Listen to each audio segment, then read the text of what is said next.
What's up, everybody? So in light of The Evil Dead Rise, which is just around the corner, I thought I'd take this opportunity to start the Evil Dead film series review, which I will be covering all four leading up to the new one, minus the Ash vs. Evil Dead show, which technically connects on up to Army of Darkness. Great show, love it. But I will not be covering that. It's not going to happen. It would be a different story if it was still going on. But sadly, they canceled it years back. So it is what it is. But that's not going to happen. But I will be covering all four leading up to the new one. And as always, thank you so much, guys, for clicking here. I really do appreciate it. So The Evil Dead follows a group of friends who goes to this cabin in the woods who are then plagued by demon possession after they find this book and this tape recorder reciting demon incantations. So this was a franchise that was introduced to me years ago when I was in my early to mid-teens by a friend of mine's dad, who actually introduced me to the second film first. More about that later. It's a love connection. I mean, how could it not be? This is a franchise that put director Sam Raimi on the map for me, as I'm sure it did for a lot of you. This was very early on in his career. This was in 1981. This was probably one of, if not his first film project. Very independently made, but an instant classic. A very, very well-made movie. Was this everything I wanted? Was this an instant classic? Let's find out. Start with the positives for The Evil Dead. Again, going back to what I said, it's a very well-made movie, especially for an independently, on-the-dime, cheaply made movie. It was very well made. Very well made. After all these years later, it really does hold up. It still holds up 40 years later. It fits perfectly within the horror realm of what horror really should be again. I mean, sure, there's a lot in this film that nowadays people consider to be a little bit too cliche, too predictable, but it makes up for in tone. It's very dark, very surreal, very claustrophobic. So everything nowadays in supernatural horror films is just too light, which is why this film, films of this magnitude holds up very well all these years later. I mean, the original OGs. I always felt that the film holds up well and is perfectly sustainable for the realm of horror and how the film felt all those years ago, even today. And a lot of why that holds up is because of this practical effects. This was before the digital age, before green screen, before CGI, before any of that. Practical effects is what makes horror real. It's what makes horror feel real and feel, like a horror film. Especially the way that the people looked in this.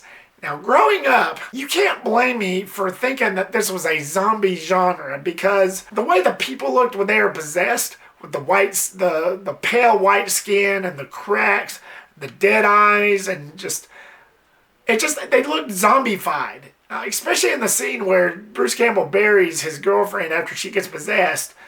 There's a scene where she surprises him by raising out of the grave. That alone, that's why I always thought it was a zombie genre before I found out what it really was, a demon possession movie. You can't blame a young man for thinking that.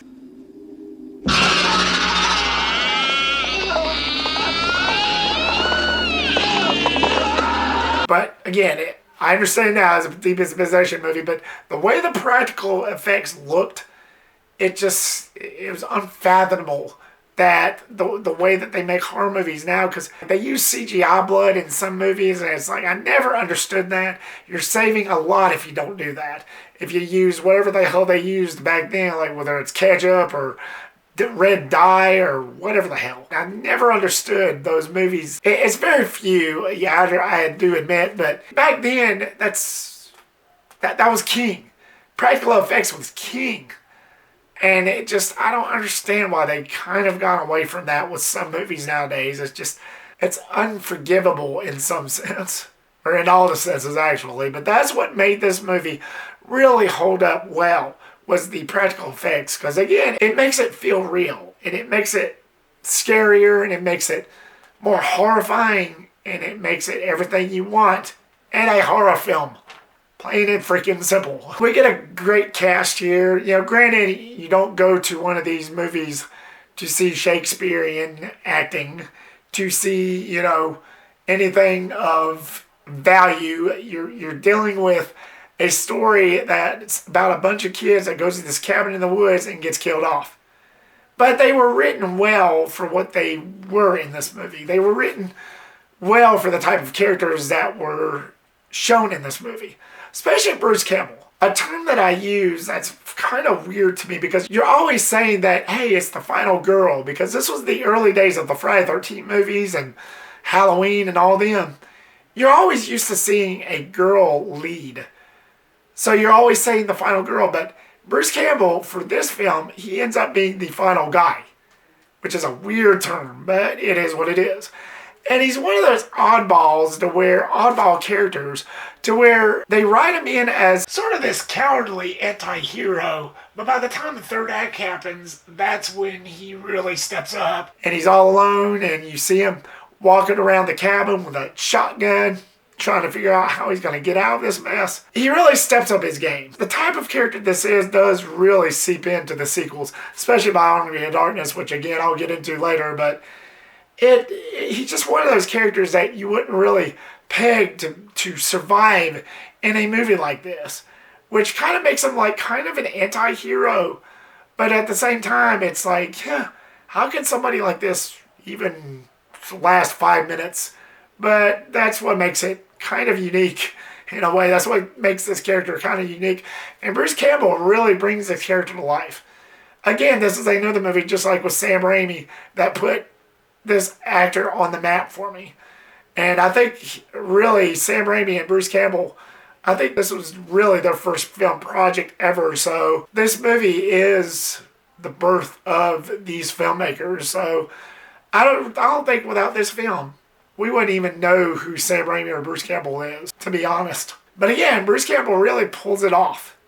Really pulls off this character. Again, like I said, the type of character this is definitely does seep into the sequels. It's just a trend that definitely seeps into the next two. And the gore was crazy. For gore hounds, you'll definitely be satisfied. It's like you're in your own personal heavenly hell. Yeah, plenty of gore, plenty of carnage candy, plenty of dismemberments, almost to the point to where you see some scenes to where the house itself bleeds. From like the light sockets and the sewer pipes and the electric plug-in. It really is satisfying with the level of gore that they put in this. So you will definitely be in your own personal heavenly hell just for that reason alone.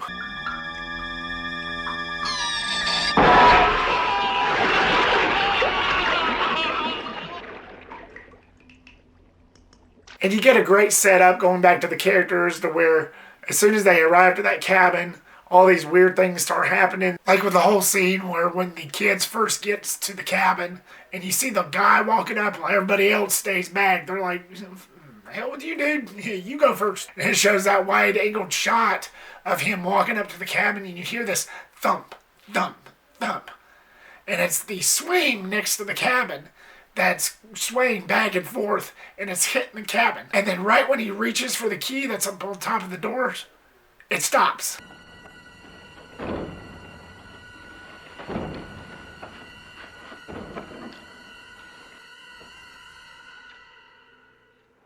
Yeah, that's normal. And you got this whole scene with the girl in the woods that would not be able to be filmed today. But it's basically a tree rape scene. And something like that would not be able to be filmed today. This movie, for that reason alone, took some balls to do. But again, 1981. Go figure. And then they come across this book and this tape recorder that has this man's voice on it that apparently was a character that was there before the kids arrived, who actually brought forth this evil once before by inciting this incantation that's in this ugly book that you get like a little bit of context. I mean, you get it further on in the sequel, but you get a little bit of a context of what this book is. And then he starts, chanting these incantations that apparently awakes the forest and these demons, which all hell breaks loose. And it's every horror fan's galore, pretty much from that point on. Not to mention the shots. This movie was shot very well. like with the overhead shot of Bruce Campbell's head as he's walking through the cabin, and you can see the bricks of wood pass by the angles, and then the vertical shots, just the different types of ways of angles that director Sam Raimi has picked out. It's like he was foreshadowing the type of director that he is today. Like, even back then, he knew the type of style of directing choice he wanted. Even back then, 40 plus years ago. You could clearly see it sprinkled throughout this film. The type of style that this director was foreshadowing, which we see today. And it's not only the angles and the shots. There's these really cool shots to what this franchise is actually known for the most. Like, even in the trailer for the new one, I was like, yep, there's that shot. Where, you know, this demon or this force, whatever that is coming towards somebody or is coming towards the cabin. And it's like a drone shot, but it's not really a drone shot. I think they said that the director was actually on a motorcycle or a moped or something. And he has the camera angled right at the front of it.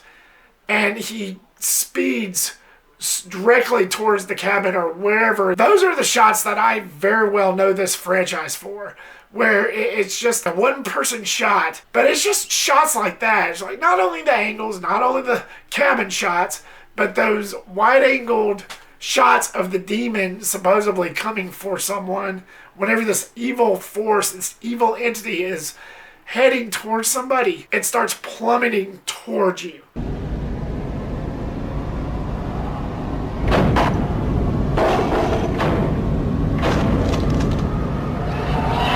Again, whenever I see those shots, whenever I see shots similar to that, I always associate that with this franchise. That's the one thing that this franchise has really stuck with me. You always got that one iconic element that you associate with a movie or a franchise. That would be it for this franchise. That one shot.